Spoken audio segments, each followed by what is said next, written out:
Howdy, y'all. Welcome to the Beverly Hillbillies Facts and Trivia.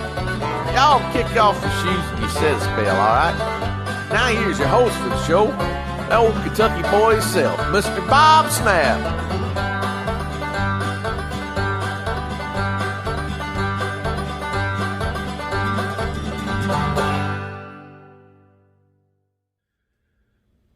Hello, everyone. Welcome to the Beverly Hillbillies Facts and Trivia. I appreciate you being here. Before we get started, I ask you to please subscribe.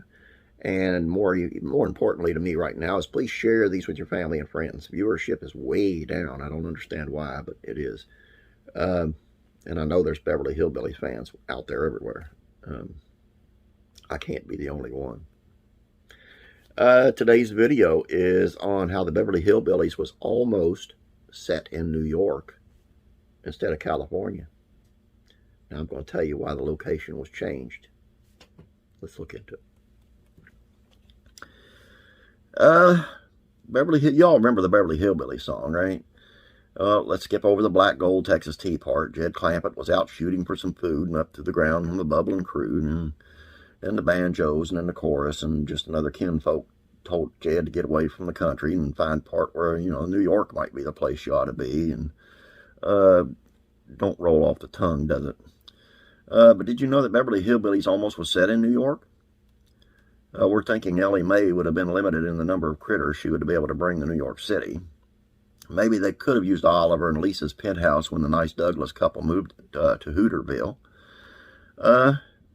Where would the Beverly Hillbillies be without 90210 zip code? But it is true. Show creator Paul Henning initially thought of having Manhattan and not Beverly Hills as a show setting.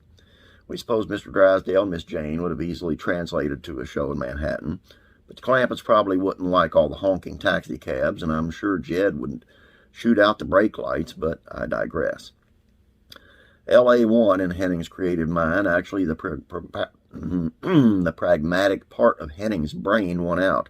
He thought it cost too much to film there. However, the Beverly Hillbillies did get to go to New York. Back in season 8, there was an arc of episodes about the Clampetts going to the famous city. First episode was Jed buys Central Park. The con man convinced Jed Clampett into buying Central Park and several other New York landmarks. Granny also chases off muggers while she's hunting possum. As always, there were a lot of brilliant hillbilly hijinks. But the Beverly Hills was the best place for the Clampetts to be after they secured their oil fortune. Paul Hennings wrote what he knew. He was born in Missouri and came across some genuine mountain people, or hillbillies, when he was on a Boy Scout camping trip, and he also had interactions with hillbillies when he saw a Civil War battle reenactment in Tennessee. Beverly Hillbillies ran from 62 to 71. The series was a top 20 show in 8 of its 9 seasons, and topped the ratings for 2 of those years.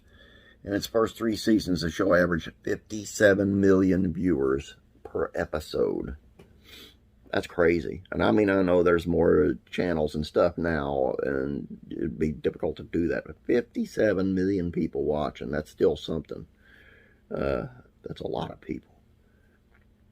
And it was a bigger part of the country, since the country's grown bigger now, Anyway, that's all I got for you. I hope you enjoyed this, and I hope you'll share it out with your family and friends and ask them to subscribe and to watch and enjoy. And please don't forget classic sitcoms, facts, and trivia. As soon as we hit 1,000 subscriber mark over there, we'll be doing a contest. So make sure you hop on over there. And if you have not yet, please subscribe.